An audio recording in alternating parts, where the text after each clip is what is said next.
¿Qué tal amigos? Bienvenidos a nuestra segunda unidad del curso de producción.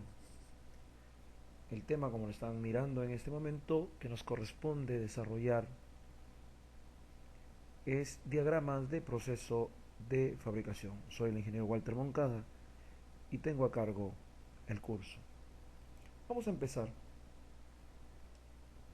primero hablando sobre productividad. Es un tema que hemos tratado antes, pero que ahora le vamos a dar un enfoque, por un lado, de calidad y por el otro lado, de manufactura esbelta. Como lo podemos leer ahí, productividad es la razón entre lo que producimos y el esfuerzo empleado para producir. Tomando en cuenta que la teoría de restricciones nos dice claramente que nuestro interés no es solamente producir, sino vender lo que hemos producido. Entonces debemos entender que la única manera que ingrese dinero a la empresa es cuando se vende. Ser productivo no es trabajar más arduamente, sino hacerlo de forma inteligente. Quiere decir que solo somos productivos si nuestro empleo de recursos lo hacemos de manera inteligente. Aquí hay dos términos que debemos entender: la efectividad y la eficacia. La eficacia en el numerador y la eficiencia en el denominador. Ambos nos dan efectividad. Eficacia, en resumen, tiene que ver con el requerimiento, es decir, con entregarle el producto al cliente tal y como lo quiere él. Y la eficiencia tiene que ver con el uso del recurso, el empleo del recurso, en forma inteligente como lo estamos manifestando. Si tenemos 4 unidades de producción y 4 de esfuerzo, la productividad es 1. Esta se va a incrementar si se hace más con lo mismo, como lo pueden mirar aquí, o lo mismo con menos, o mejor aún, más con menos. En la medida que somos eficaces, en esa medida es que vendemos. Para incrementar la productividad y por lo tanto los beneficios, requerimos que el numerador, o sea la eficacia, mejore. ¿Cuándo? Cuando hacemos mejor las cosas. ¿Y cuándo mejora el denominador?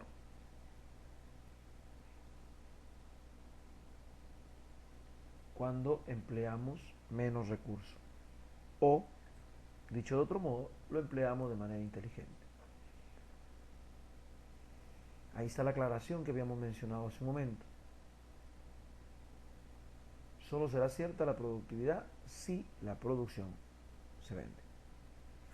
Entonces, si consideramos lo que la teoría de restricciones nos dice, throughput entre gastos de operación, todo el dinero originado por vender entre todo lo que hemos empleado en dinero en recursos. ¿Por qué es importante esto?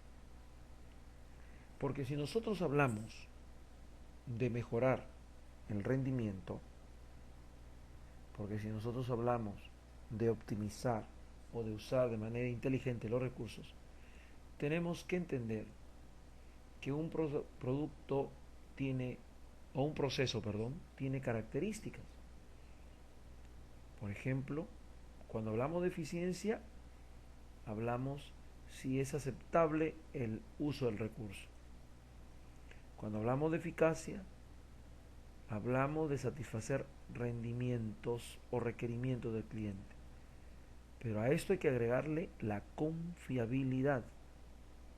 Es decir, cumplen los rendimientos, los requerimientos del cliente siempre, o sea, permanentemente. No nos olvidemos que la meta de una compañía es ganar dinero hoy y siempre, ¿verdad? Para poder entender esto, debemos saber que los recursos no se usan de manera inteligente precisamente porque hay una realidad que la mostramos en este cuadro, acorde a lo que la OIT, Organización Internacional del Trabajo, nos dice. Este es el tiempo total de la operación en las condiciones actuales. Solo lo que está asegurado aquí es el contenido básico del trabajo. El resto son excesos.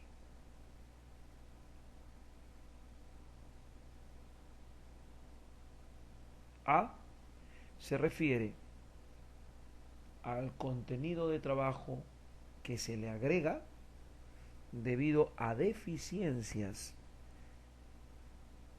en el diseño del producto. Estamos hablando, por ejemplo, de un estudio previo del producto.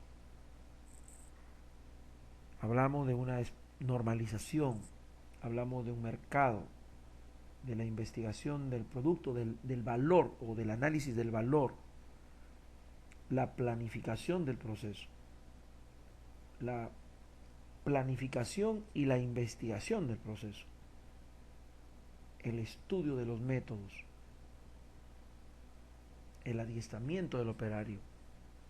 Todo eso tiene que ver con diseño del producto y con el contenido de trabajo suplementario debido a métodos ineficaces de producción. Es decir, hay exceso o trabajo suplementario debido a un diseño inadecuado o un proceso inadecuado. Pero también hay tiempo improductivo por deficiencias de la dirección. Por ejemplo, la comercialización, la misma normalización, la investigación del producto, el control de la producción, la medición del trabajo,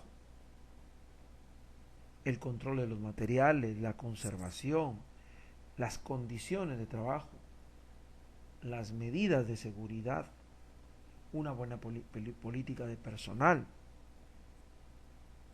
el adiestramiento, el conocimiento, por ejemplo, a medidas de seguridad.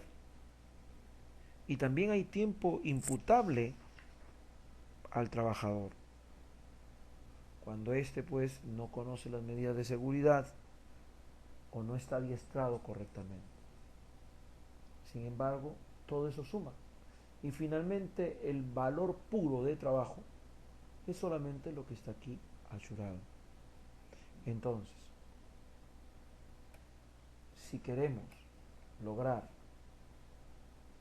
una mejor eficiencia, es decir, el empleo adecuado del recurso, entonces debemos ver la forma de hacer que estos tiempos suplementarios se reduzcan.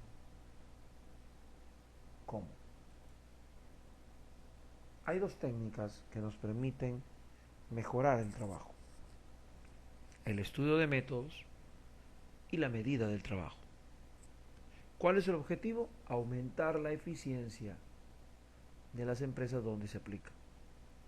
Es decir, mejor aprovechamiento, o diríamos más bien, uso inteligente de los recursos. El estudio del trabajo está relacionado con la productividad, porque la idea aquí es aumentar la producción, obviamente enfocado en que vamos a vender, sin recurrir a más recursos, porque podemos elevar nuestra productividad produciendo más, pero también estamos, siempre y cuando bajáramos recursos, porque si usamos más recursos, entonces en realidad no estamos elevando la productividad.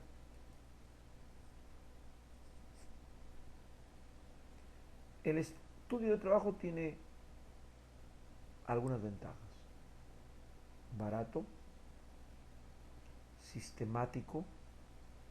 Ustedes van a ver que hay un conjunto de plazos, de procesos, método para establecer normas de rendimiento en el planeamiento y control de la producción. Los beneficios son inmediatos, se pueden utilizar en todo y es el instrumento de investigación más penetrante de que dispone la dirección. Las técnicas, como ya lo dijimos, son dos. El estudio de métodos, aquí se registra, se analiza, se hace un examen crítico del proceso.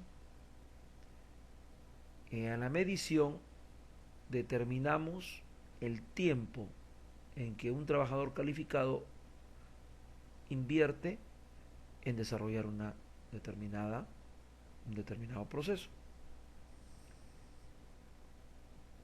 Por eso decimos aquí que la mejor forma de medir la mejora de métodos es en el ahorro de tiempo. Entonces, por un lado, reducimos el contenido del trabajo con el primero, ¿cierto? Y con la técnica segunda, investigamos y reducimos el tiempo improductivo. ¿Cuál es el procedimiento para el estudio del trabajo?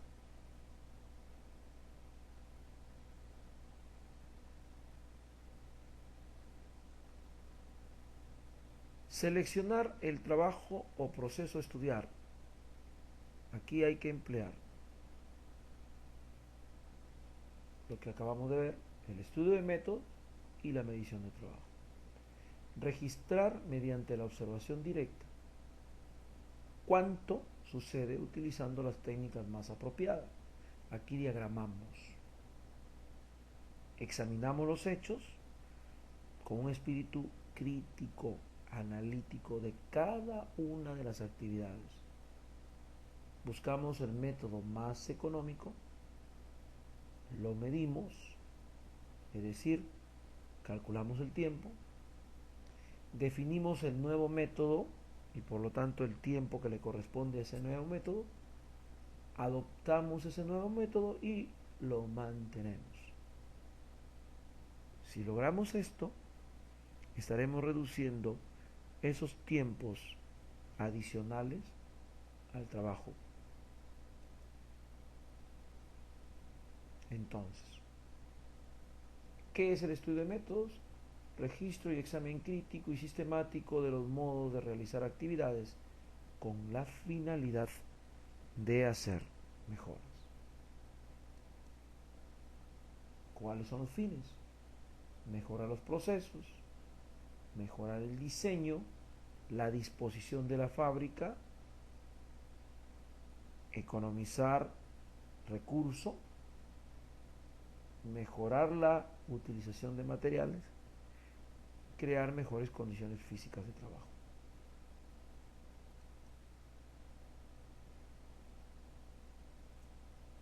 ¿Cuál es el procedimiento que vamos a explicar? Primero, seleccionamos el trabajo, registramos, analizamos, desarrollamos un método mejorado, lo implantamos y le damos un control, lo que ya hemos visto hace un momento. En el siguiente video desarrollamos cada uno de los pasos. Gracias por la atención.